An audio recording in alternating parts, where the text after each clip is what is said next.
Hi everybody, welcome to Fierce and Pretty. Honey here, and today I thought I would take you to a journey through times, and we would look a little bit about my historical tarot decks and the whole history of divination and tarot with the help of my historical decks and things. The first inspiration for this video I got when I was watching yesterday Kasha from Tarot Maps, his historical decks she was going through. And then, because I've been reading so much lately about tarot history, I got this occult book, which is really nice. It goes through so many things, more than just tarot topics, in a chronological order. And me being kind of a tarot geek, I guess, a new feature that I've found out about myself, I can be super geeky when it comes to tarot. So that's been a nice book. And also I've been reading Robert M. Place's The Tarot History, Symbolism and Divination book. And although in every tarot book there is a history section, but it's almost every time just the same. So I've been enjoying digging in deeper really much with Robert M. Place.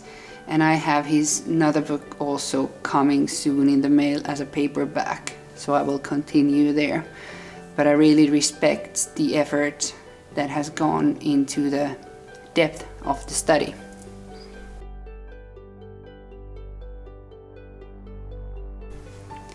So I bought my set of runes from London at the British Museum. I found these beautiful black agate runes there.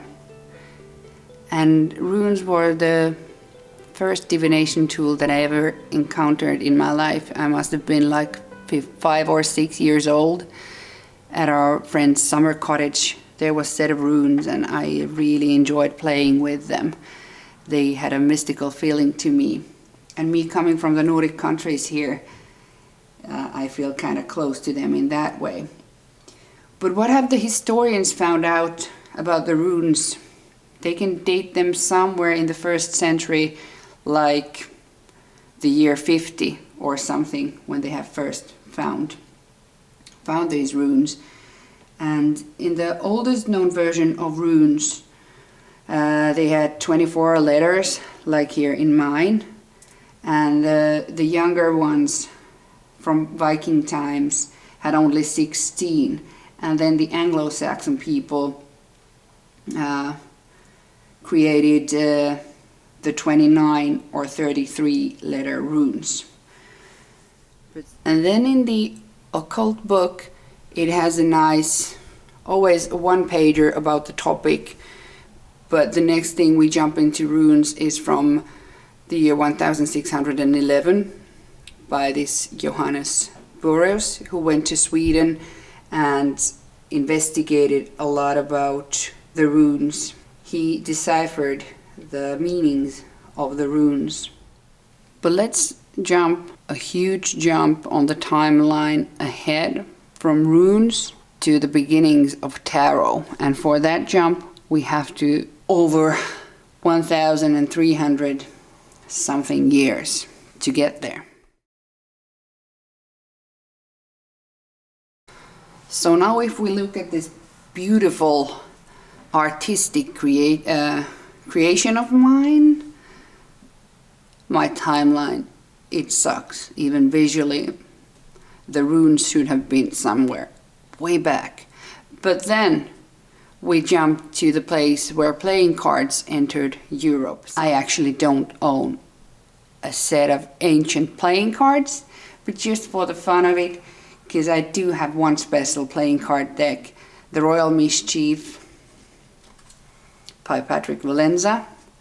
So the playing cards came before the tarot, as we all know, and the cartomancy was quite a long time the most popular way of divination, with just standard playing cards. And I'm actually quite excited because I've now backed the Keymaster Tarot in Kickstarter to get one tarot deck to my collection where there will be playing card pips, so it will be fun to read with that. And there actually is quite a bit of disagreement on precisely when the first recognizable tarot deck was designed. Some people say that the years might differ, but it's somewhere around 1400, in the beginnings of 1410, 20 or 30 or somewhere there. And they have found incomplete decks, which the first ones are the Visconti decks. And here I do have the Visconti di Modrone Tarot. This is an Il Meneghello deck that I have here with this beautiful packaging. And the Visconti Modrone comes somewhere around 1442, 1447. And I also do have the Cristina Dorsini's little book to go with this deck. The Visconti di Modrone is an incomplete deck. The deck has 67 cards, of which 10 are major arcana, and then there are 3 theological virtues, 15 illustrated cards, and 39 are numbered. So let's take a closer look on this deck. So there are no titles, no numbers, and it's an incomplete deck. Hence, that's why it's a study deck for me. But she is the Empress. He is the Imperator, so the Emperor. This card is called Love. We have the Chariot. In this deck, Justice was the 8th card, and the Strength, the 11th. Then we have an awesome Death card.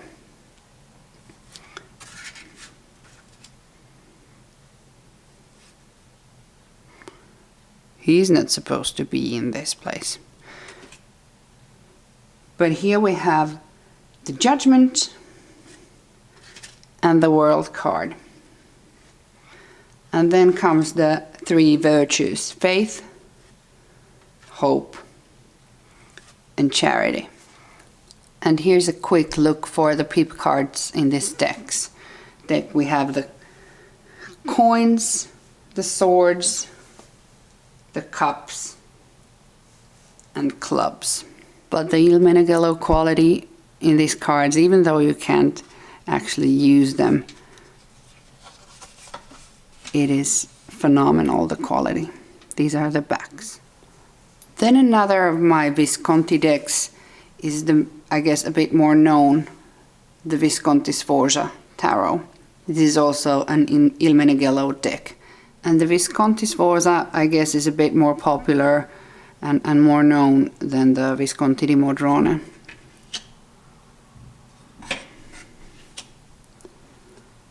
But this deck isn't complete deck either. So even this one is missing the cards.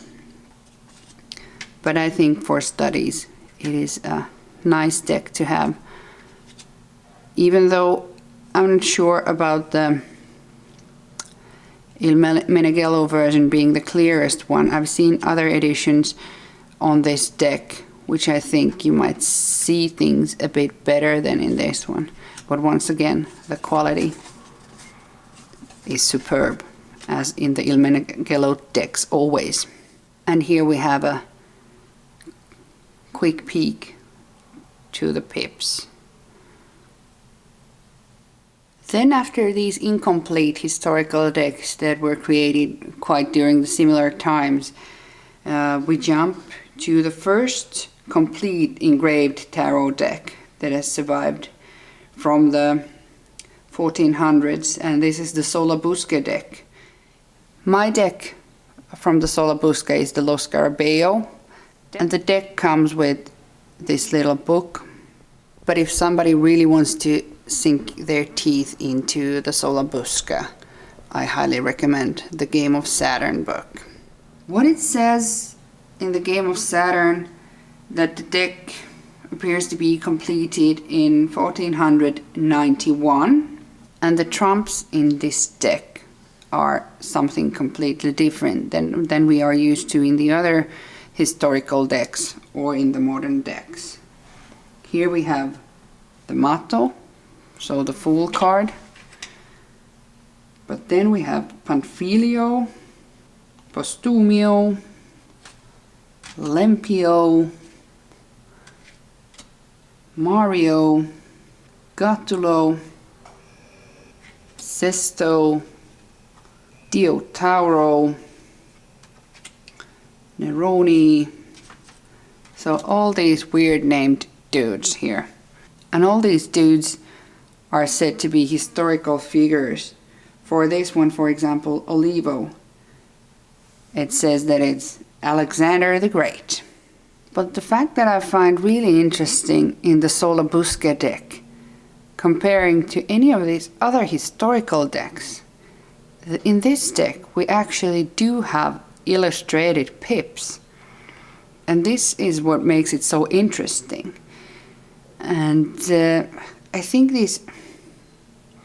the minor arcana might be much more easier to read actually in this deck rather than the major arcana.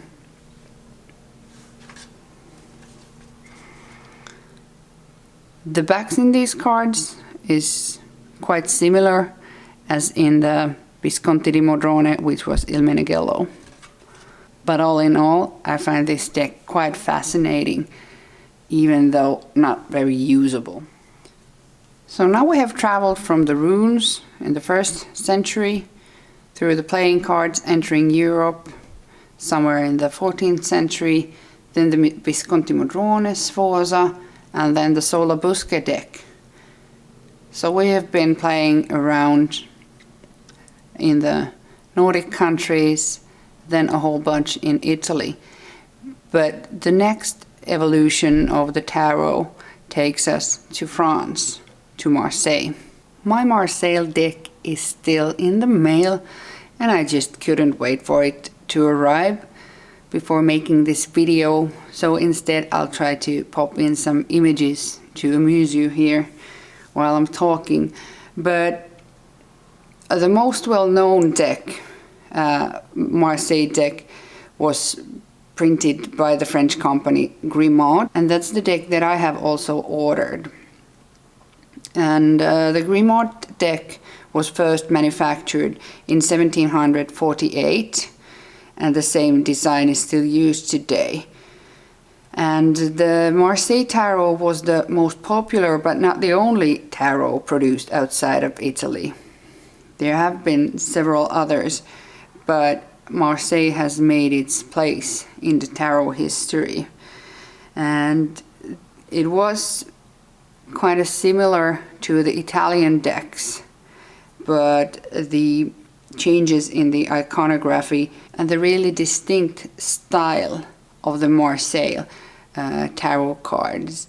And during all this time between the tarot decks popping out and people printing them, and first hand painting, then machine printing and stencil coloring and whatever, all the same time the occult was advancing.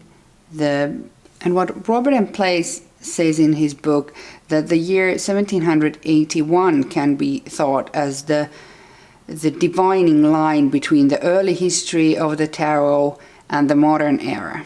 So now we've checked back on the early history. It was during this time when the first occult interpretation of the tarot was published by a French occultist, Court de Gebelin.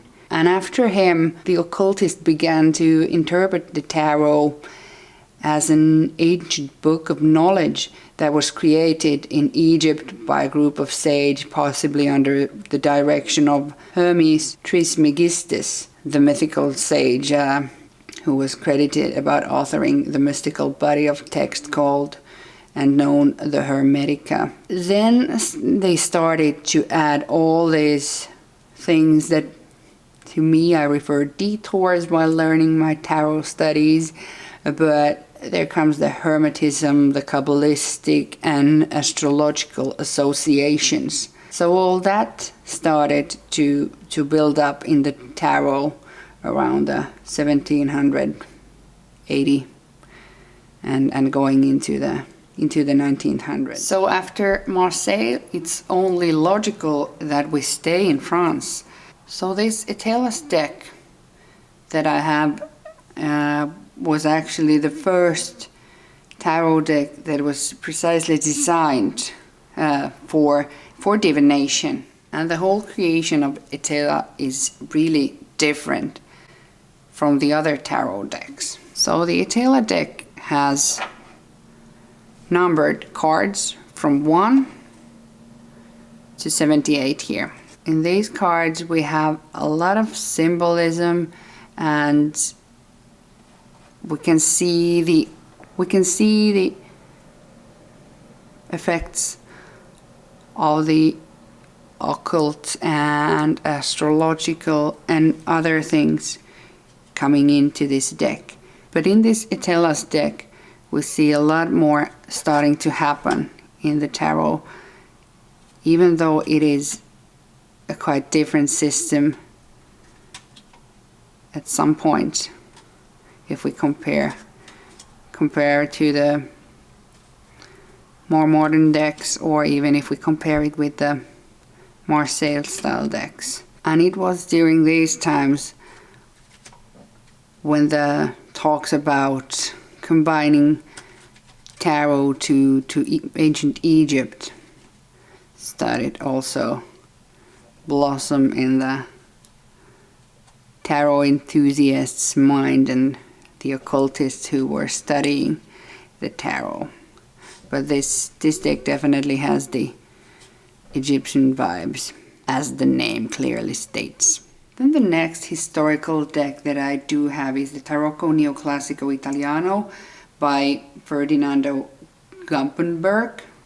And this deck is based on an original engraved deck by this Gampenberg that was created roughly around the year 1810. And now we're jumping back from the more French decks back to Italy, and for me personally at least, I do appreciate the art style in these decks a bit more than the Marseille deck. Let's see what happens when I actually receive my first Marseille, if I'll be able to really fall in love with the imagery. But in this deck we still have the female Pope,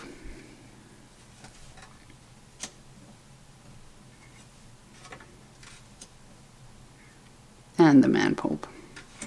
And one funny thing about this deck compared to Marseille Tarot is that in the Lover's card we actually have one female and two male there. So I guess if the men had trouble choosing in France between two women, then maybe in Italy it was the other way around. And in this deck the Justice card is 8. Then comes the Hermit, the Wheel of Fortune, and then comes Strength. And what I also like in this deck is that in the Strength card there is a man for a change, because there normally are women there. Then if we jump even further to the modern world of the tarot, it all boils down to the Hermetic Order of the Golden Dawn. And now we jump from Italy and France to England to this. Here we see Dr. William Wynne Westcott, him and his buddy Samuel Mathers. They were Freemasons with occult interests. And after 1887, the rest is history. And the Hermetic Order of the Golden Dawn was created, even though its lifespan wasn't really long, but the influence was something that no one can deny whenever we are talking about tarot. Of course, I know if you just read more Marseille style, you might ignore a lot of the occultist and other associations that were like the Kabbalah and whatever that was added during these times. But in the most modern decks, this influence is huge. And for those purposes, I also have the Book of the Golden Dawn, which is huge. It's just a nice reference to have to dig in deeper at some point if wanted to. But when it comes to tarot cards, actually it wasn't until 1977 when US Games published this Golden Dawn deck that other people around the organization itself could even take a glimpse of what it might have been. The original genuine Golden Dawn deck still stays a mystery, but this deck was done by Robert Wang under the instructions of Israel Rigodi, a member of the Golden Dawn, so I guess we must be as close as we can. If you watched my study videos before, you must know my opinion on this deck. I'm not a big fan, but one thing I realized about this deck, for beginners for example, if you dislike the Roman numerals in this deck, even the major arcana is numbered with normal numbers if it helps you in the beginning. So that's one good learning tip. But in the Golden Dawn deck, the colors and everything had so much weight on the meanings, and there is so much more symbolism to be studied than just on the older tarot decks.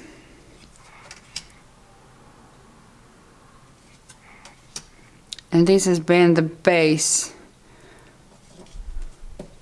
in which the most famous decks that we'll get to next have even based their origins. So I think this is a valid part, even though I'm not a fan of this deck, it's a big part of history, kind of how the tarot has evolved to this day. And the pip cards in this deck are super white, and that's the main reason I kind of they leave me with a cold feeling. But there you see them. I guess for the most of us, the year 1910 has been one of the biggest turning points in tarot history. Unless you're a Marseille lover, then it's even earlier. But the creation of the Rider-Waite-Smith deck by Arthur Edward Waite and Pamela Coleman Smith is a major stepping stone. And for me, the most special deck on Rider-Waite-Smith is my Blushing Fool, the blue box deck. And I love the cardstock and the quality and the colors of this deck. And as we all know, this is the major cornerstone of tarot history. Just amazing. And I guess the last historical step in tarot history was the creation of the Book of Thoth. Not so much, but the publication of the deck in 1969. After Aleister Crowley and both Lady Frida Harris were both dead, we finally got the deck that brought the last big piece to tarot history so far. So the Thoth Tarot. So what Aleister Crowley and Lady Frida Harris brought into the game wasn't just another tarot deck, but it was its own system. We do have now the three biggest systems. Rider-Waite-Smith, the most popular, and all its iterations. Then we do have Marseille decks, which they look more similar to each other. So I guess in that way Marseille is a bit most of the boring ones.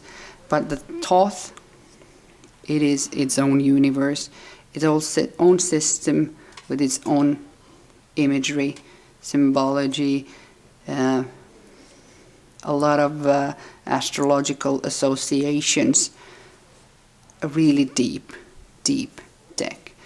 And the thing that I feel is most special around the Thoth is the era when it was created during the Second World War. And I really don't like the Hierophant card, but in this deck it is my favorite. And I know people either love it or hate it. I'm one of the lovers, even though I thought I never would be. But the Thoth deck has given us so much. And what is also funny, that both Aleister Crowley and author Edward Waite and Pamela Coleman Smith were all part of the Golden Dawn organization, but still from the one deck and one system they used there, they have managed to create two such iconic systems which differ from each other quite a bit, but give us even more depth to study. So there was my trip through to tarot history, all the way from runes to the Thoth deck and everything in between. I really enjoyed the study of the history of the tarot, and Robert M. Placey's books go really deep into the history, so highly recommend. And the occult book is nice, chronological little collection of history. And if you really dive deep into the history studies of tarot, you will find Socrates, Plato, Pythagoras, and a whole bunch of great dudes in the history that weren't even connected with the tarot per se, but their influence carries on through millennia and centuries, even to the tarot. So what do you think about the historical decks? Do you own any? Do you enjoy them? Do you like looking at the old cards, or do you just mainly work with the more modern decks? For me, I work mostly on the Thoth deck, and then Rider-Waite-Smith and Rider-Waite-Smith based decks. That's the cornerstones of my practice, so to say. But the geek in me loves also this tarot study. Thanks for watching, and until next time, bye!